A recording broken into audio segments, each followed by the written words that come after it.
Humans take all kinds of drugs in vast quantities. I mean en masse. I don't mean each individual. And some of those drugs that we take in, we also piss out because that's just the nature of how we operate. A lot of that gets captured in the wastewater treatment plants around at least our sort of version of the world, and a bunch of it doesn't. So basically around the world, there seems to be more than about 1,000 different drugs that end up in the world's waterways. And we're talking birth control, caffeine, metformin, the diabetic drug, antidepressants, antibiotics, Panadol, paracetamol, blah, blah, blah. Leak into the waterways, they get through the treatment facilities. And as a rule, it doesn't really impact humans much because the quantities are tiny. But if you're a fish,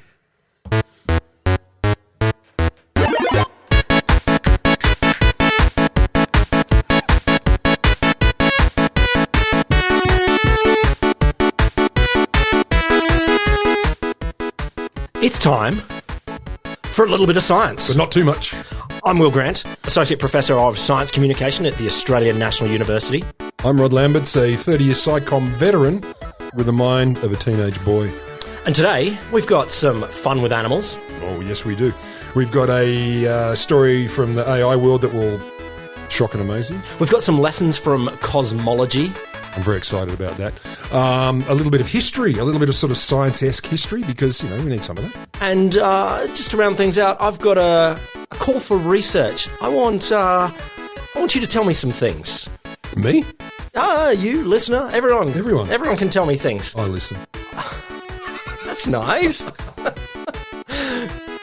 So if you're a fish... Yeah. So 2007, there's a study that talked about how small amounts of synthetic estrogen can, quote, feminize male minnows.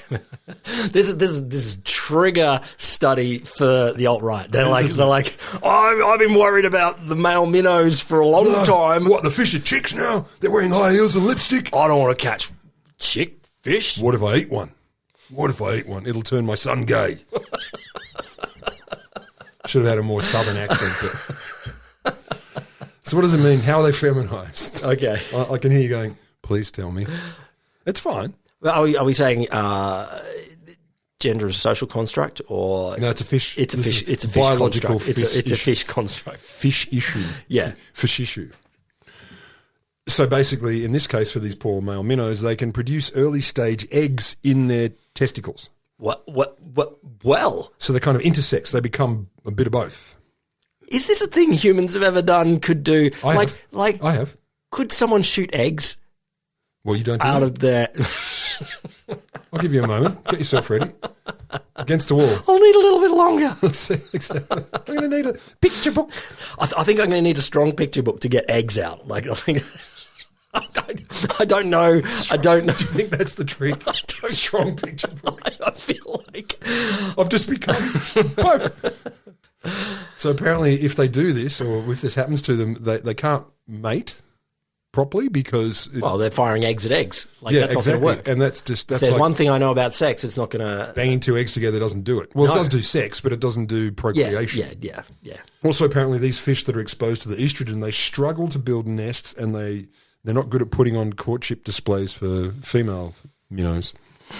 They just get worse at being blokey. Do they really? Yeah, apparently they're not blokey enough to get the ladies. Okay. Another one. Trace levels of antidepressants like Prozac.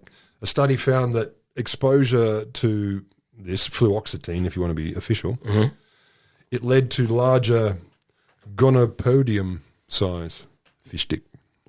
They call it a gonopodium? Apparently. Bigger fish dick. Oh, so they You get an antidepressant and like chin up, look at your bigger fish dick. Okay. And I'm like, is that terrible? Is that good in fish world? And then it seems that if the counterpart organs in the other half of the fish population, biologically speaking... Are they getting bigger too? Yeah, well, no. Oh, okay. So I'm wondering... So there could be a limit here. There may be incompatibility issues. Yeah, absolutely. I don't know that for sure. I'm no fishologist, but... And the story I read only had small bits. Also, apparently that drug can, this is the quote you'll enjoy, increase male coercive mating behaviour. Oh. So the headline is Prozac might make some fish rapey. Oh, Jesus Christ. That's my headline, not theirs, but that's the bottom line. In fairness, I know that the animal world has a chunk of that already. It's a lot rapier than the human world at least strives to be, yes. Yeah, but wow. Yeah. Prozac... No, increased male coercive... We have an amazing ability to fuck up the world. Like oh, God, yeah. You know, we fuck up the world in the big ways, but it's nice to have the little discrete bits of world fuckery. Isn't it? Like the things we don't even know we're doing. Exactly. So we get to learn every day. You know, that really is the God species. You walk around fucking up the world in ways that you don't even notice. I did a small fart as I walk on past doing some colossal fuck up, and that had a backstream fuck up that I didn't even realise. That's how good I am at it. 2018 paper, Siamese fighting fish exposed to metformin, so the diabetes drug, and also universal saviour of all humanity's longevity or something, can make a Siamese fighting fish less aggressive. That's not good. They sound like they should be aggressive. It's their thing. It's what they're known for. It's their thing. I mean, also being Siamese, they're also known for that. Why are they called Thai? They should be now. Maybe they don't identify as Thai. Or Ceylonese. Yeah.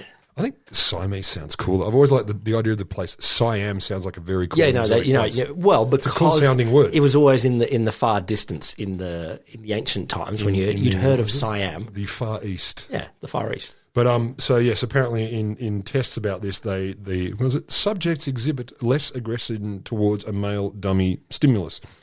So basically, it fucks their raison d'être. Or makes them better at knowing that that's just a fake fish. It's a fake fish. Don't fight the fake fish. Yeah, chill out, man. Why bash a store dummy? That's stupid. I'm a fighting fish, not a fucking idiot fish. Thank you, scientists, for building up a mock Siamese fighting fish dummy. Can you imagine the fighting when like 8 people in the lab build one and they all critique each other's? But are they wiping some hormones or something on it to?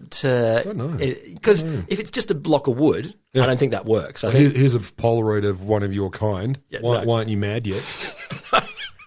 And there's a big how do we make the fish mad? Like, science is wonderful. It is. It's truly wonderful. So the latest study, the one that drew my attention to this, Swedish University of Agricultural Sciences was the lead researchers on this. They're interested in Atlantic salmon, wild Atlantic salmon. They got an article published in Science, so it's legit, real, 100% reliable, fucking huge science. They're talking about, the lead researcher is saying pharmaceutical pollution, chemical pollution in general, it's really the invisible agent of global change. Yes. Yeah. It's probably posing a greater risk than at least what the public acknowledges. Yes, it's potentially a significant threat to our aquatic wildlife, like some wild Atlantic salmon populations are actually being moved towards extinction. Yeah. To which I say, boo. I like delicious Atlantic salmon. You want to eat them. But in fairness, you want them sustainably to exist to serve your needs and their own needs. Exactly. I want them to want to be delicious. It can be a win-win situation. Yeah, everyone wins, unless you're the particular fish that I'm scoffing. Yeah, fine. But otherwise, yeah. So they wanted to check out what was going on. They wanted to test the implications and influences of particular drugs in the environment. So they got a bunch of young Atlantic salmon and they gave them clobazam, an anti-anxiety and sleep medication. Clobazam. Probably a lot of people know how to pronounce that. Clobazam. Do they say, get my clobbies out? Clobazam, yeah. Give me a clobber. Clobazam. Zam me. So they fed this clobazam to the fish in doses that mirrors what would they be exposed to out in the real world. They tracked them, little, IT stuff, to see how the medication affected their 17-mile, 30K migration from the Dal River in Sweden to the Baltic Sea. Out of Sweden into the Baltic Sea because, they've got to get out of the rivers and the ocean and migrate and then... That's where they do stuff. No, they back up the river later. Oh, they've got to get over it. Yeah. A little ocean time out. Yeah. They fucked so hard, they've got to get out to the ocean to chill again. On a lot of eggs lying on the ground. Well, that's their version of sex. So... What a letdown. Look, I know... They need the drug that makes the fish ding-dong larger. No, that wouldn't help them. It wouldn't at all. It still wouldn't help them. No. And in fairness... Other animals look at our version of sex and say that's not how it should be done. Makes no sense. Why doesn't she leave them on the ground and you can do it whenever you want? There's no performance pressure. You could just come anytime, whenever. She could drop them on it. Yeah. Why don't we do it that way? Why don't we? You know what? You say there is porn out there on every topic. I bet there is no leave my eggs on the floor. And then you fertilise them. depends what your point is. If you're into this, listener, just. And in my defence, what I actually say I don't want to say hook a brother up. But. If you can imagine it, someone's into it. That's my line, and I'm pretty convinced. And so someone's into that. I don't think it's actually technically possible. Not to be an anatomist here. It would take interventions of a more medical tool variety. Yeah. We don't want that. But someone probably does. And if you're listening, talk to someone. The fish that were given the drug were more likely to reach the sea at all than the untreated fish, the fish without the drug in them. They were more likely to get there. Oh, okay. So we've souped them up. The migration. We've souped them up. They also passed more quickly through the two major. They've got these hydropower dams that often slow other fish down. Going through a hydropower dam. Yeah, I don't doubt it slows people down. I'm in the dynamo right now. Fish mints. But apparently it's because other fish will kind of be more cautious and then weave their way through. But you give them the clobazam and they just go, fuck that, and they go for it. Which sounds great. Yep. But it seems to be, or at least they're supposing that it could be because it increases their willingness, because they've got the anti-anxiety, etc. They're more willing to take risks. They're like, it's chill. Don't worry about it. What's that giant turbine? Don't worry about it. That's interesting though, that it appears to be giving some sort of anti-anxiety relief, and they're a pretty different species from us. They really are. Like, I feel like a fish brain and our brain.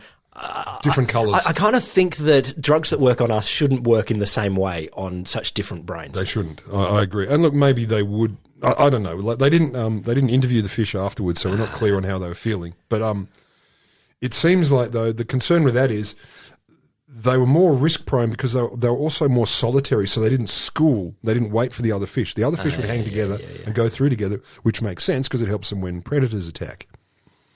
Whereas these guys are like, fuck it, guys, let's just get on with it and get out to sea. And by doing that, they expose themselves to greater risk. So if heaps of fish are doing this, they're spreading out from the herd, or whatever you call it, a flock of fish, isn't it? A murder of fish. A murder of fish. Yeah, it's a tea towel of fish, I think. Tea towel. It's a loincloth of fish. Yeah, a loincloth. So they're likely to become more vulnerable. But it's okay, don't worry about it, because, wastewater treatment options are getting better and we're better at filtering drugs out of the water. So why bother? So why bother? Cool. We could experiment in different places. We do. I wish it were more deliberate. So in Arizona, 2021, Christopher Pelkey was shot in a road rage incident and he died. The killer was recently brought to trial. At the end of the trial, a video was played that was newly shot, or at least recently shot, just for the purposes of the trial, and it featured Christopher Pelkey, or at least kinda. Just to be clear for everyone seeing this, I am a version of Chris Pelkey recreated through AI that uses my picture and my voice profile. I was able to be digitally regenerated to share with you today. But here is insight into who I actually was in real life. Take a look. All right, I'm Chris Pelkey. I served with the United States Army in the infantry. I'm from upstate New York. And what else? Where'd you deploy? Where'd I deploy? I went to Baghdad in 2006, 2008, and then I went to Afghanistan in 09 to 10. So I would like to make my own impact statement. So this was basically Pelkey's sister and I think her brother and the friend. They used AI to revive him. They used an aged-up photo of him made when he was still alive. They fed a bunch of assets, as they put it, and a script into multiple AI tools to help create a digital version of him.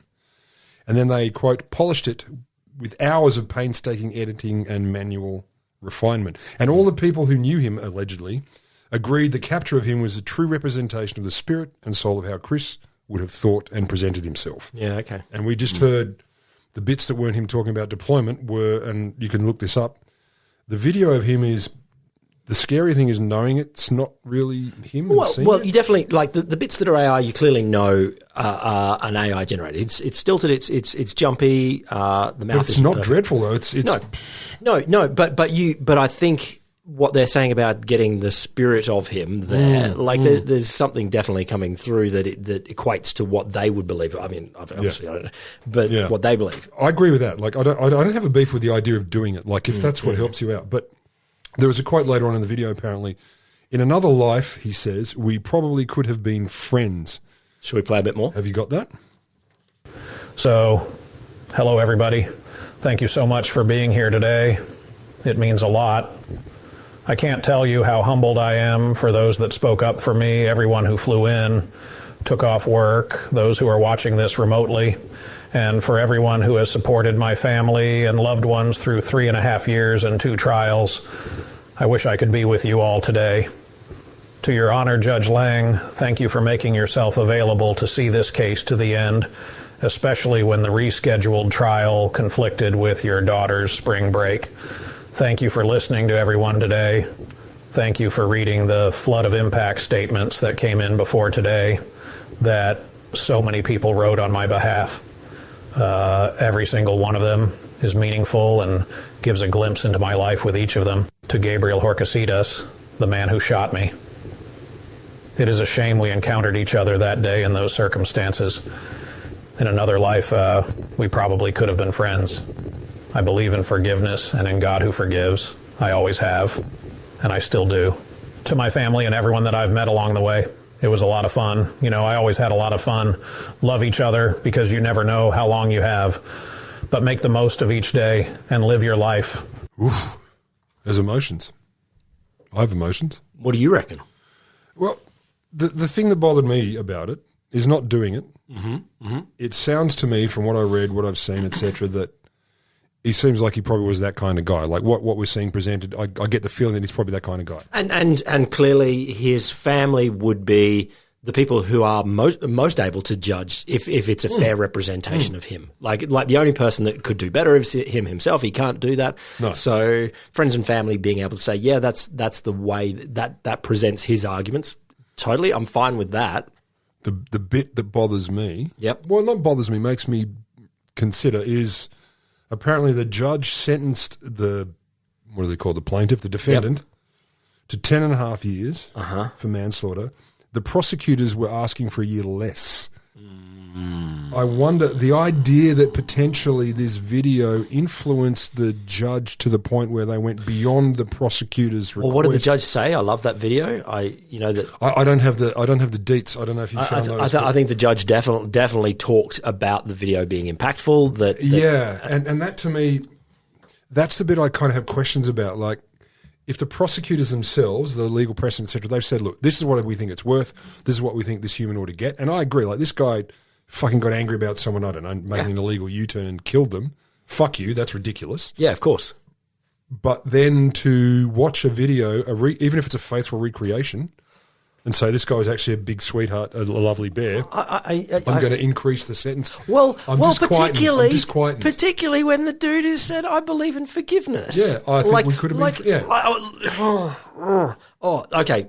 My struggle is there's a difference between saying, you could imagine at a funeral where someone is like, on the record, I'm happy with my family doing some sort of AI version of me at the funeral. Yeah, this is cool. That's okay. Yeah. But, this is a legal proceedings. And yes, it wasn't used as evidence, but it was used to influence sentencing. And why is that okay? I don't believe it is. I deep down, things like him saying, I can't tell you.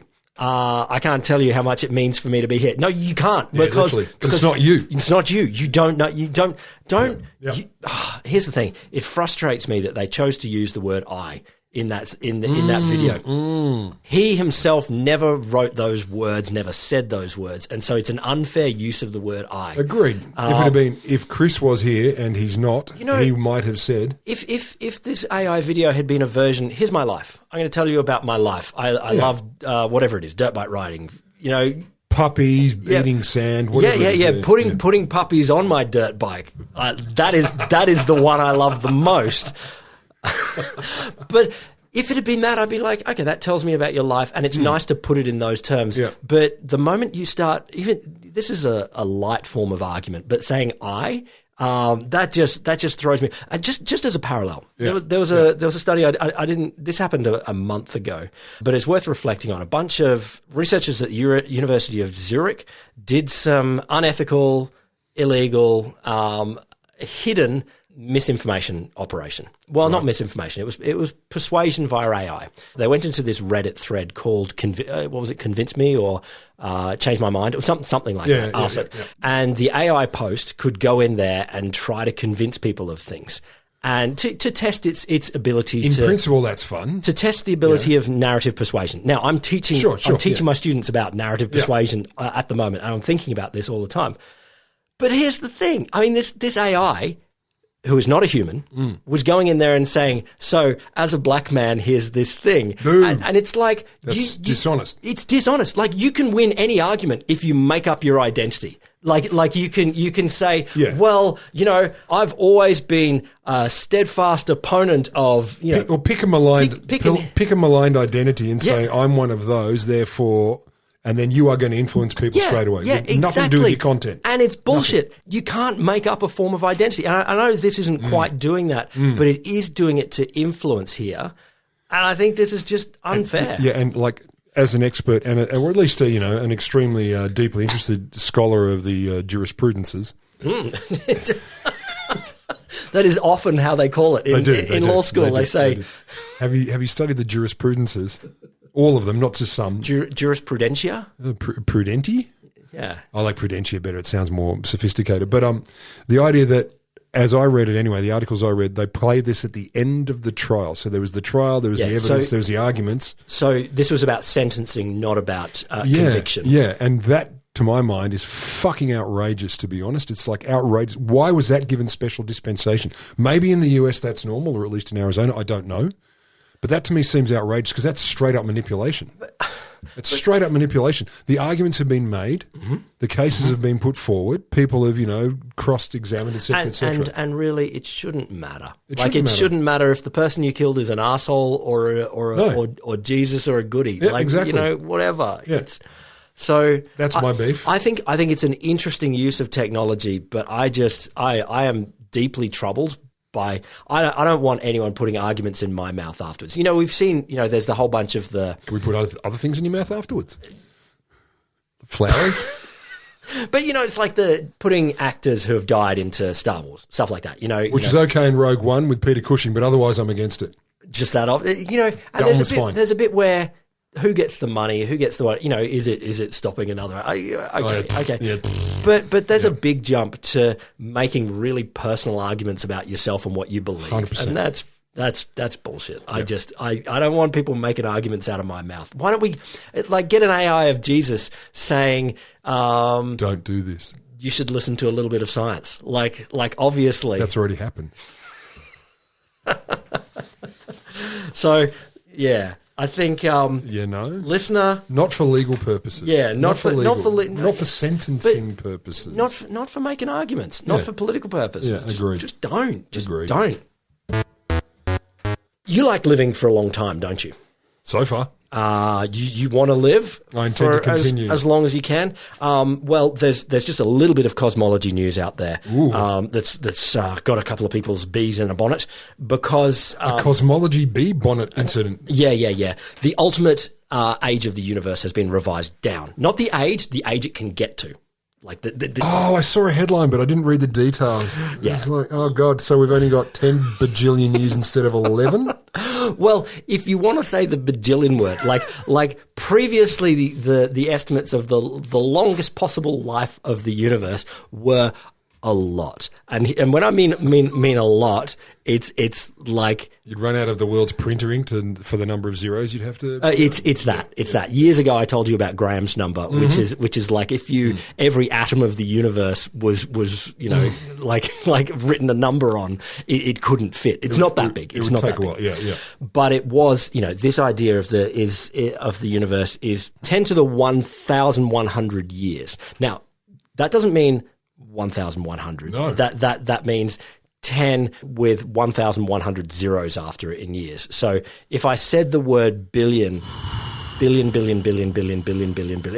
got to say it like who could possibly until count? The end of the universe. Basically 100 times. Like it's a billion.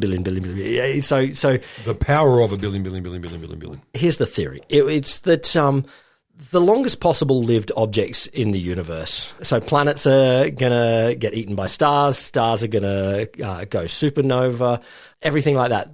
Black holes are the longest sort of lived object in the galaxy because stuff just goes into them. And for a long time it was thought stuff goes in and that's it. But actually black holes have a lifespan. And after that, there's this idea that the universe just becomes all black holes. Black holes eat everything, but then the black holes eventually do decay. They do irradiate, right? Yeah. They give away energy eventually. Little bits of Hawking radiation. Exactly. And so this gives an idea about what's the longest possible lifespan of the universe. And instead of 10 to the 1,100, it's way shorter. Oh. 10 to the 68. Oh, now I'm worried. Get your affairs in order. Should I start? I shouldn't buy real estate. So point. where I couldn't say the number of billions before, this is like a billion years, which is a lot. And It's not known. the universe right now is 13 billion years. Okay, so that's a lot more. So we've revised this down. Now I read this story and I thought, what's the point? Who fucking cares? Yeah, exactly. Thanks. Who fucking cares? Great. No, but then I was reading the paper. And I love, they just... The newspaper? No, the journal article that this came from. Oh, no, okay, not over your morning coffee reading the Financial Times. Yeah. And I was like, man, you just put some throwaway lines in these papers these days. You know, so the possible, I'll just put in paper voice. So the possible longest span of the universe could be 10 to the 68 years. Anyway. Yeah, good. As a consequence, fossil stellar remnants from a previous universe could be present in our current universe only if the recurrence time of star-forming universes is smaller than about 10 to the 68 years. So I'm like, what? You can't just throw away fossil stellar remnants from a previous universe. Can only be in this universe. Less than the amount of this universe's life. So I consulted with my my resident astrophysicist, and I'm like, "What the fuck are they talking?" ChatGPT? No, Brad Tucker. Brad Tucker, yeah. Friend of the show. Friend of the show. And he's like, yeah. So there are theories. Of course he did. Yeah.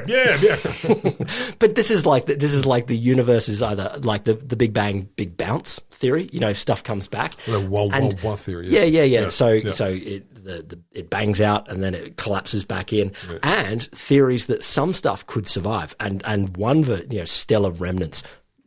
Where? That's the bit that always breaks my brain. The universe is everything, allegedly, and then it disappears, but some stuff hangs around. I'm like, where, in the shed? Yeah. Like next to the universe? Where the fuck does it hang out? You can't tell me it's everything and then say there's bits on the side. This is why I can't do physics, not the maths. The philosophy. It's the concepts, man. Philosophy. I don't know where to put that information. I don't know where it fits. No, it'll be in. And I was like, man, could there be some stars here that are older than the universe? And he's like, no, of course it would just be particles, or like not even particles, it'd be like gravitational waves. Did you fall asleep? Come through. Yeah, no, I didn't. It was lovely. Thanks for telling me. It would be it would not be at the level of like a star that survived from previous, or a black hole that's just sitting there from previous. And like what is it? A fossil remnant of a star, so it's got teeth and claws but feathers. I mean, all it's saying is that our universe is a few billion years old. There could be older remnants out there that linger on, but I will hold my breath. A little bit of history. We used to do a lot of history. Let's have a little bit now. And this, I have to say, thank you to friend of the show and current and former colleague, Dr. Anna-Sophie Jurgens, for pointing this story at us. So the lesson begins, this history lesson begins in Scotland, 13th century, with a guy named John Dunce Scotus. John Dunce Scotus. Yeah, 3 names. His name apparently incorporates his Scottish heritage, Scotus. Is this the time when people gave themselves a Latin name? Not necessarily, but they did tend to incorporate where they were from and where they were from, like at a mega and a less mega scale. So you could be Rod Lambert's Canberras. Yeah, or like Rod Canberra, Latvia, Norway, Camberus. Sure, give us all of it. Yeah, that's what I mean. And so he's kind of doing this. So apparently Scotus, which is spelt like Scotus and Trump, Scottish heritage. Yep. And Dunce was the village he was born. Oh, yeah. So John Dunce Scotus. John means he was born in the toilet. Nice. So it's all relevant. Finally, it's just all of the information. Exactly. It's just literally where you were born. Exactly. Toilet, village, Scotland. He was a philosopher and a theologian, and he became a Franciscan priest in 1291. Probably he was in his 20s. His exact date of birth is a bit nebulous. He went on to become a master philosopher, linguist, theologian, and metaphysical thinker, like us. Nice. Like us, really, except for the theologian. We're not great at that. So he came up with a bunch of theories, as you would expect from a philosopher, linguist, theologian, metaphysical thinker. So Back in that time, they could just do a grab bag of all of them. It's They're true. My toe hurts and it rained. I think there's a connection. Well, no, I meant you could be like, pick all of the disciplines of the university, and you're like, yeah, fuck I'm a it. master. I'm a painter, physicist, geologist, Bathroom renderer. yeah, exactly. Juggler. I can do it all. Odd jobs. And did I mention master of all of them? Because I am John Dunce Scotus. So he believed, theories. One of them, apparently convoluted philosophical explanation for the existence of a metaphysical God, opposed to the idea of the man in the sky thing, a metaphysical, more nebulous kind of God. More hidden God. Yeah, more hidden God. Abstract God. Not some dude with a beard and a robe in the sky going, you have made me grumpy. I always assumed that the beard in the sky thing was like they couldn't quite work out, okay, where would God be? And they're like, well, up.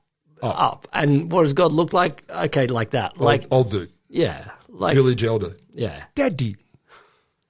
He looks like Papa. He also apparently came up with a defense of the Immaculate Conception. Oh. Other than Mary had sex with someone else and didn't tell?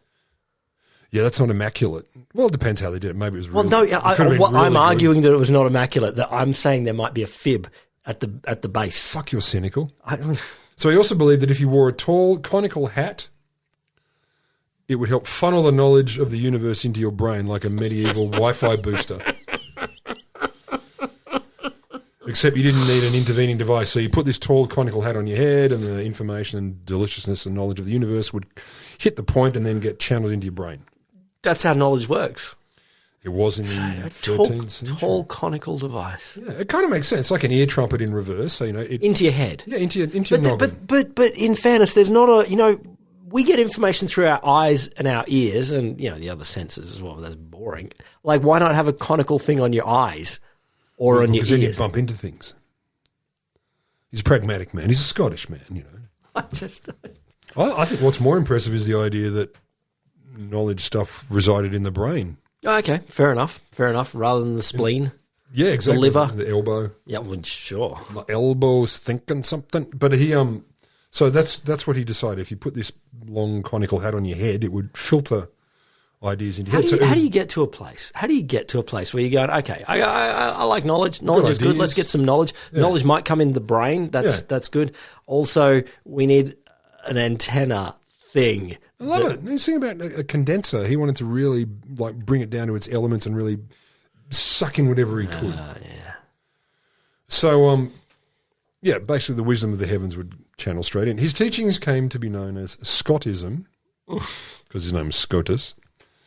And his most devoted students or followers were known as Duncemen, because of his middle name, or Dunces. So some of them would wear these hats, literally wear them as proud examples of their dedication to the scholarly arts, and him in particular. They'd walk around in their long pointy hats. Wow. And we all know where this is going now. But so by the Renaissance, Scotism on the whole was on the wane, and the Renaissance we all know was in the 7th century. Yeah, it was. After the 13th. Yeah, later. And his followers, who were once respected scholars, started to be seen as outdated, stubborn, resistant to new ways of thinking. So now the hat became a symbol of something less noble. People started to go, the guy in the pointy hat. Yeah. Fucking dickhead. How much are they wearing these pointy hats? It's not clear to me. I don't know. They wear them down the shops. For the party? Or is it every day? Down the shop, you wake up, you have it, shit shower and a shave, you pop your pointy hat on, maybe a pair of pants, go down to the local apothecary for an unguent. Or a sandwich. I don't know. You choose. So apparently the term dunce, as we know it, appeared as early as maybe 1624-ish, when there was a dunce table mentioned in a play by a dude from the time, where children and dumb shits were basically put to seat them apart from others. So in a play, that suggests, though, at that point, the notion of dunceness was a thing. Was already a thing. You wouldn't make it up for a play. Like, you wouldn't make up something like that for a play. What is it, Shakespeare? Yeah, but Shakespeare didn't make up all of those words. No, some of them already existed. It's true. But he was just the first person to write them down. Like a lot, like he made up. Like there were certainly things that he probably made up, but a lot of the stuff is more. It's just the first documentary evidence. And so what you'd suggest here is, that's a play. So it must have been people either doing it or people talking about it. So anyway, John Ford, a play called The Sun's Darlings, referred to this place. But one of the earliest mentions of the Dunce Cap, not the notion of dunce, but the cap, few hundred years later, Charles Dickens' novel, 1840, The Old Curiosity Shop, just in the background says one of the things you'd find in an elementary school classroom or hanging on the wall was this conical hat probably made out of newspaper. So they did do it in the 19th century? Oh, they did it.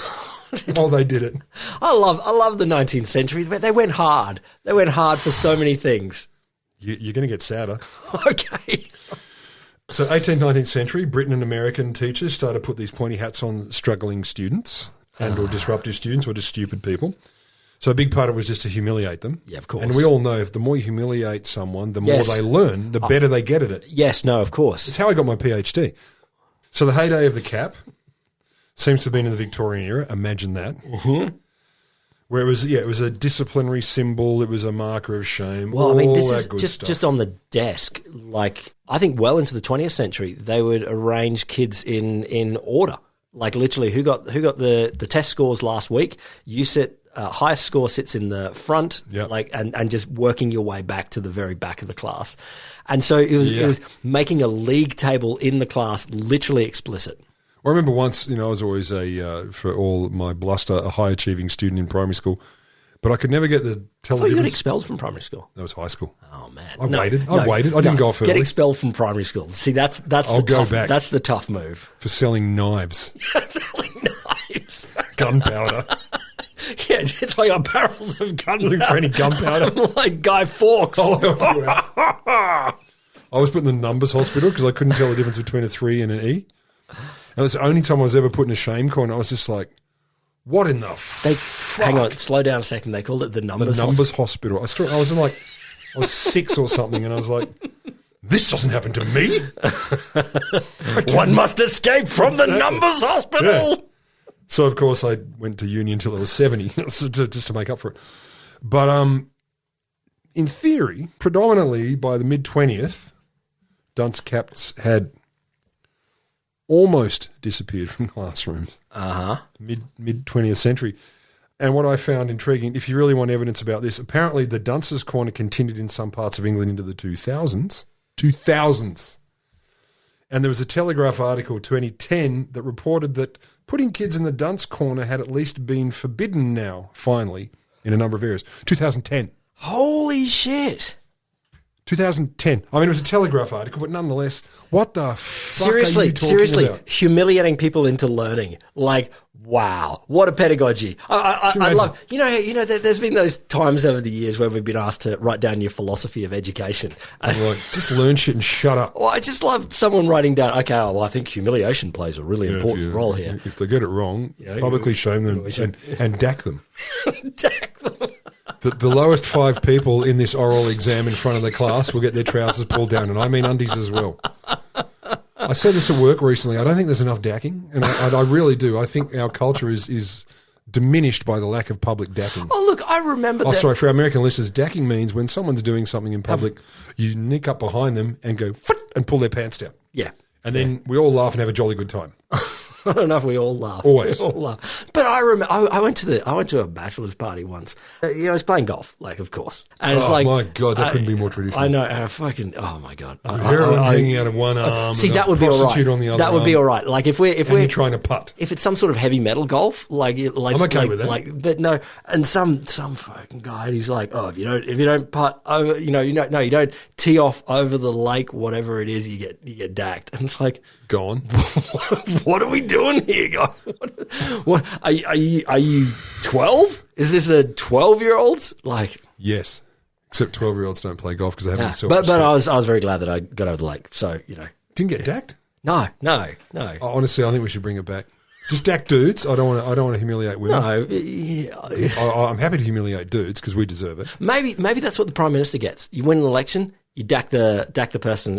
Whoever wins the election gets Dack's the other one. But then for us, Peter Dutton's ding dong. No, you don't see ding dong. We just take it. No, undies as well. Undies as well. Calm down. My wife keeps trying to dack me on the stairs and stuff when I told her about it. And the thing is, because she loves the idea, but she's not fully committed, and she feels a bit like she doesn't want to embarrass me or make it feel bad. It's only us in the house, so the number of times and your dogs. Yeah, but they'd love it. But she'll have these little cracks, and it's like she'll grab my shirt by accident and kind of pull my shoulder down, or, the pants will go down 2 inches, and I look at her and go, you're not even trying. Not a committed bully. Yeah, you're embarrassing yourself. Pull it all the way. I'll show you how to dack. Wait till we get to the shops. I'll fucking dack it. Never have. Wow, there's some insights just there. For educational purposes, as we've just been discussing. For science. Look at that. Now you've been humiliated. You will learn. Oh my God, listener! Look, this has been a whole lot of a little bit of science for you. I just wanted to close out here because I've got a little bit of a call for research. Excellent. Well, just a thought that I've had recently. CAPTCHAs. Like, how many pictures of these don't have a weed or a traffic light, and you're like, I don't know. But how much is the traffic light? For so long, it's been traffic lights and motorbikes and bridges. Buses and like. So does the smallest portion of the tail light of the bus count or not? No, exactly. And I'm like, oh my God. So just a step back. CAPTCHAs are those things that we see on websites all the time, which are formally called a proof of personhood. Yes. Are you an AI robot? Whatever. Are you not an AI robot? Are you a human?